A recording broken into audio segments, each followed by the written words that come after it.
What is going on, guys? Be sure to watch this entire video because Paul is going to be explaining exactly how he's able to do $80,000 a month inside BSF and how systems actually makes it much easier to hit great consistency in the e-commerce game. Like the video, subscribe to the channel as well, and watch to the end. And make sure you guys watch the entire thing because we're going through some incredible strategies that you can use in your own business as well. And I'll see you at the end of the video. What is going on, ladies and gents? Welcome to our Tuesday live stream event with no other than one of my students and incredible friends, Paul Van Sprundle. Welcome to the actual live stream event today. Paul, thank you so much for joining us today. Do us a favor, walk us through what you did before e-commerce. Where were you before e-commerce? And ultimately, what made you want to get into e-commerce? I was always on my money, man. Always like getting money like from different things, like selling clothes, working in the grocery shop, like everything that brought me in money. Then I decided to just start e-com and doing this, but it wasn't profitable for the first. I worked at multiple jobs besides this. Then I was this time like I finished high school. So this was the time to go to university and stuff. It was the virus going on, the coronavirus, just the start of it. I already knew I wanted to do stuff for myself. I always told my dad, like, I'm going to be rich because he's also like working for himself and like the same since I was like a little kid. So I just said to him, like, I'm going to this university, but I'm only studying stuff that actually can learn me stuff. So I started entrepreneurship and business innovation. 5 best universities in the world, apparently. But for me, it wasn't that, because it was like people teaching me how to run a business without having a business. So I was already really skeptical. So I was working more in my store during the lectures than I was listening. So I decided to drop out, go full-time work and do e-com on the side. And now e-com full-time basically in a couple of years. What a story, man. So you really did start this off really, really young. And that goes to show, no matter how young, how old, or how whatever you are, you can make this happen, right? And that's incredible. So you move forward, you found some consistency, but not anything that was real consistent, but you knew you wanted to do this long term. And then you move forward and you're enabling yourself to kind of see the pathway forward, which was e-commerce. Fast forward to now, you're doing $80,000 a month. Okay, so first and foremost, I think a good question to start off this live stream with, to help everyone kind of understand, what is the difference maker from someone who has a revenue of $80,000 a month, okay, to someone who only has maybe revenue of like 1,000 or 2,000 or no consistency a month, but they're working equally as hard? What's the difference maker there, and how were you able to make this happen? Walk us through like the first steps of the process for you. Literally, these systems from BSF, like, it's really that, like, you know what to do. And like, as an entrepreneur, I've been there myself. Like, you think you know it all, like trying to find out the wheel, this and that. But there are actually people out there that know stuff better than you. I didn't believe it in the first, but they actually do. Like, they know more stuff than I do. So the systems, literally step by step, knowing what to do at every single period in your business. Literally. For sure. So Paul, when you started really marketing your product and seeing the first signs of traction and consistency, what did it look like? What did you launch? What did it look like? Did sales come in day one? Was it inconsistent at first? Did you have to dial in that consistency to reach the $80,000 a month? Walk us through the first stages of actually launching this product and scaling, which I remember very vividly because we were doing it together. Yeah. Literally, like, first day I already saw that it was pretty much a winner, right? So I started with the 11 times 5, the FAR method, literally, and it was like 55 ad spend was already like 350 in euros in revenue day one. So like, it was like crazy ROAS. You know that it is like a winning product right away. So then with the systems, I was just looking how to scale this up, but also consistency. That was like the main key for me. And now it is where it is at now. So really happy with it. For sure. And one of the main things that we focus on here at BSF, as we know, is real foundations, right? And that's the difference maker, Paul. Like, we keep saying consistency, right? So structure, SOPs, and system. I like to call it the triple S, right? That's going to get you that real kind of linear growth curve that we're looking for here. And someone like yourself, who is young as hell, quit their job and is going into e-commerce full time, does having these systems and that consistency help you kind of manage your anxiety and stress? Because as a business owner, I'm stressed sometimes. I have anxiety, and I'm sure you are as well. But consistency and systems, what does that do for you as a business owner? Yeah, literally everything. Like, without systems, you don't know, you're stressing, you're laying in your bed, only thinking about your business. It makes it really clear, like, I know what to do next. And then sometimes in the beginning, when you don't have systems, you are working on stuff that isn't really important. You don't have to do marketing, email marketing when you don't have product research done or something like that. You have to focus on the most important things and move ahead, literally. And without a plan, system, structure, everything in BSF, it's so difficult to do. What did you start to see after duplicating these first algorithmic targeting mother audiences? Did you see more consistency, more sales? More consistency. Yeah, literally, like, because like 5 ad sets already from 11 got like sales on the first day on €5 budget.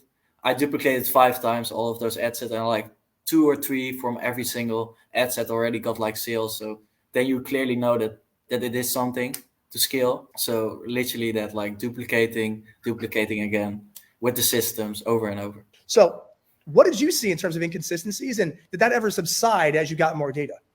Yes, more inconsistency later on, like after a week or something. Every time, like, I did those calls with you on Sunday, like, I got a clear view, and he was like saying to me, don't scale. And I was like, it's literally making me money. Let's scale this thing up. Like, I want to make more money. But sometimes it's better to like push a bit back, put the ROAS back and the algorithmic stuff. So really, I got some inconsistency in the beginning, but like the further I did, the less inconsistent it was. As we started off, we had some inconsistencies, but as we duplicated, we start to get more consistency because we had more audiences running, more audiences alive at the time, which had more ad spend running. And in turn, we actually were profitable on those audiences. So we start to get more sales and more sales. When you started to see the sales continue to come in, what did you do thereafter? What was the next step for you, Paul? Yeah, literally the retargeting was already like after a few days, I already hit like the 25 sales. After retargeting like 5-7 days, it really showed like big consistency over and over again with the 2 different ad copies. So then I started using micro Big Bang and then later on the Big Bang. But first the micro Big Bang was really like the game changer from like 300 to 500 euro days to like 1 to 2K a days where it is at now. So like from scaling up further, it went like really big. So guys, micro Big Bang is around 100 audiences launched at one time on a $1.50 budget. It's derived after our custom audiences that we create, and we're creating a 1 to 5% actual lookalike for every single custom audience, and then also a 5 to 10%. So essentially, we're going to be having several audiences for every single custom audience. Therefore, the micro Big Bang comes about around 100 ad sets in one single campaign. So Paul, when you actually launched the micro Big Bang, what did you notice here? And did we see consistency? How was the ROAS? And what did it look like when we launched that micro Big Bang? Was it a kind of like light at the end of the tunnel moment, or what did it kind of seem like to you? It was already like consistent from like algo, but a micro did like literally like the bang, like from like the fuel to the fire, so to speak. Yeah, literally that I already knew that it was a winner. Like I was really scared that it maybe die off like the current ad sets from algo, and since micro it just went only better and better. Like, while we're scaling all this, we're doing all this inside of the Beyond Six Figures VIP mentorship with me, right? Which is really cool. Walk us through, like, did the support help you kind of monitor and decide what choices to make and know what to do at certain times? Was that helpful at all? Yeah, everything. Like before, I didn't really know what to do. Like I was, okay, this interest is like winning, like ROAS 3. Let's kick up the budget like traditional way and stuff.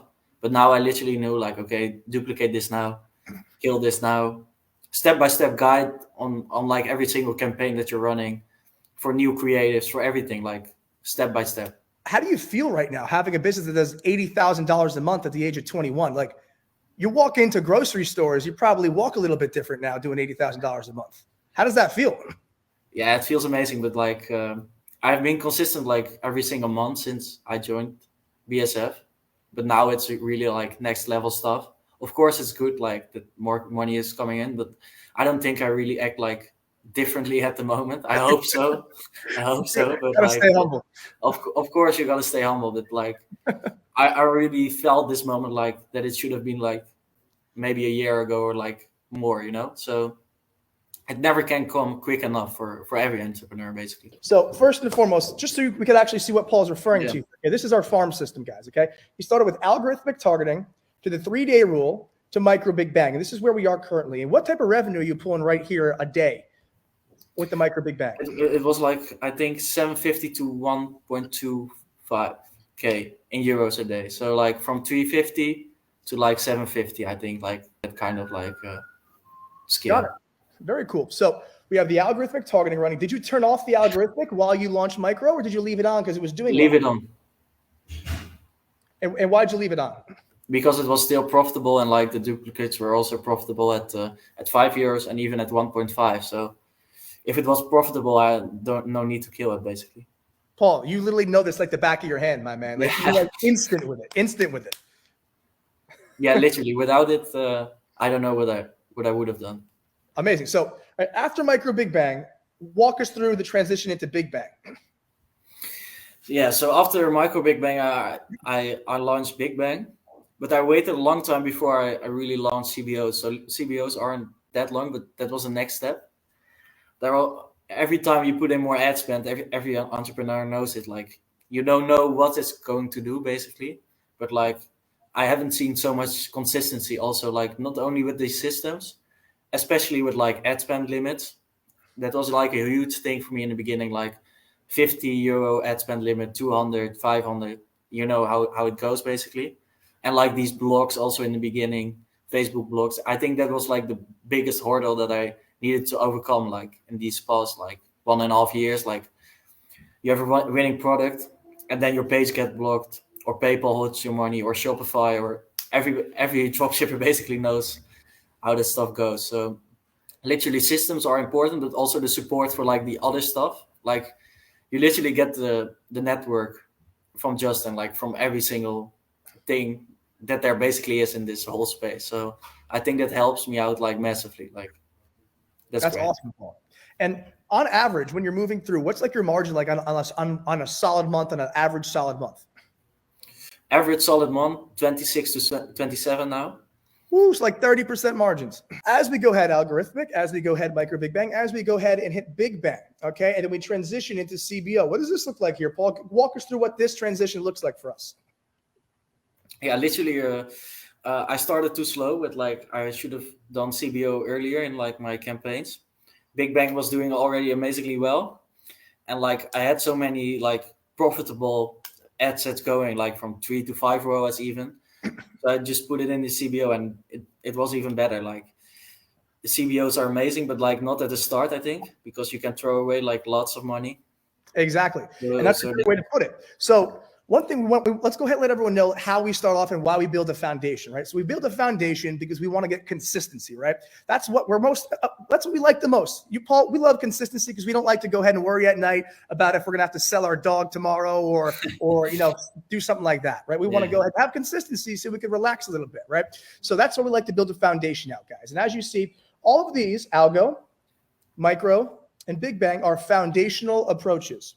Foundational approaches are actual infrastructure builds, okay? Basically a foundation for large audiences to be duplicated tons of times so you can actually have consistency. What happens here, okay, is CBO is now your vertical scale vehicle. Okay, your vertical scale vehicle being CBO, okay, is going to be taking all of the audiences that have already done well from the above campaigns, okay, all over here, and then we're going to put them into the CBO to actually scale vertically. Keep in mind, the reason that we scale vertically with the CBO is because that's where we could actually put the largest budget and see the best consistency in most cases. We are also going back and dissecting and using the 20% edit rule for our algorithmic targeting audiences and dissected audiences as well. In order to go ahead and really, really keep that consistency, what do you have to do on a kind of like a daily basis to kind of monitor your ads and things like this? How are you managing your support team? And walk us through kind of the back end and how Paul is really rocking and rolling. Yeah, so I check campaigns like twice a day at minimum to scale up or down. In the morning and in the evening, basically. Customer support, I actually got someone to do it for me since a couple of weeks now. I'm here with some other ecom guys, so we linked up with the same good customer support guys. So that's great. And the next steps are always like build a new team. I'm at this foundation that Justin says it's necessary to build a team to like scale forward to even new stores or like the current brand that we're currently running with BSF. So it's really amazing to to build this slowly up, basically. That's the part that no one that's the seems thing. to get, right? And like you see other people in other groups and programs, they'll have one good month and then they're nowhere to be found next month. We have people who've been with us for literally years and years and years and years, right? And the reason is because the goal is consistency. The goal is actually building a foundation and a real digital asset, and not just a 2-week pump and dump like a lot of these other guys have to do. Am I right? Literally, like consistency is the most important part of any business. Like you want to see every day money coming in instead of money going out on ad spend or things like that. Walk us through like what the difference is with BSF compared to everything else out there. And this is what I'm passionate about, because quite frankly, there's a lot of guys out there that's, they talk the talk, but they can't walk the walk. So walk us through the difference maker with that, Paul. I think basically marketing, right? So dropshipping is basically marketing. I think my whole view of like marketing changed from product research to everything. Like back before, I thought, okay, this product sells well for somebody else, it should sell well for me. But that's not always the case. You have marketing angles, you have other stuff, you have Amazon, you have lots of different markets and things that you have to look after before like making a decision. And if you don't, it's like basically gambling, right? So with systems, you basically don't gamble. You always choose like the right thing to scale or kill basically your ad sets. And if you just gamble and think like, oh, this product looks good, I think I would buy it. I've been there also, like, oh, this is a nice product, so let's try to run ads on it, right? So basically, that you like it doesn't mean like that everybody will like it. That's not how marketing works. Right. So follow the market, don't follow yourself, right? Follow the market. That's the main thing. Like focus on what has demand, right? Focus on what has demand. Exactly. So Paul, what's like one piece of advice that you would give to answer to everyone watching right now if they want to be really successful in this business? I think like get a coach. Like if you're into ecom, especially when it's uncomfortable, so like when you see the big number of investment, but like I think always the best investment is in yourself, whether it's reading books or like going to places that I'm doing now, like connecting with all these other guys that are doing like 10 times what I'm doing, but I know I will get there like faster and that kind of stuff. So I think BSF is like one of the best in the industry, and I'm not telling that for any kind of reasons. So I'm really happy with how this is going, and I advise everybody to like make a strategy call and see if it's a good fit for you. Okay, ladies and gents, hopefully you enjoyed this incredible walkthrough that we actually had today with one of our students, Paul, scaling to $80,000 a month, which is pretty awesome. I want to walk you guys through how to do the same exact thing. Follow systems, be consistent, and make sure that you actually find something that where the perceived value or the value of the product outweighs the pricing, guys. So be sure to go ahead and hit the like button as well, subscribe to the channel, and I'll see you in the next video.